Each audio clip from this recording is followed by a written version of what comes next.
बीड हत्या प्रकरणात तपास करणारे अधिकारी बदलण्यात आले। सुभाष मुठे आणि अक्षय कुमार ठिकणे हे नवे अधिकारी असणार आहेत, तर बसवराज तेली आणि अनिल गुजर पथकात कायम असणार आहेत।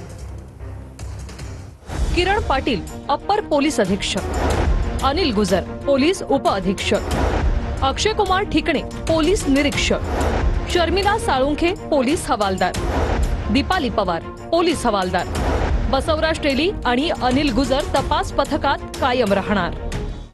संतोष देशमुख यांच्या कुटुंबियांनी ऑब्जेक्शन घेतलं होतं की याच्यामधले काही लोक ज्यांचे डायरेक्ट वाल्मिक कराड यांच्याबरोबर फोटो आहेत, त्या कर्मचाऱ्यांबद्दल ऑब्जेक्शन हे संतोष देशमुख यांच्या कुटुंबियांनी घेतलं होतं। मुख्यमंत्र्यांनी आदेशित केल्याच्या नंतर आणि आता ही SIT त्या ठिकाणी राहील। पूर्वीचे अनिल गुजर साहेब सोडता आणि बसवराज तेली साहेब सोडता बाकी सर्व अधिकारी कर्मचारी याच्यामध्ये नव्याने सामील झालेले आहेत।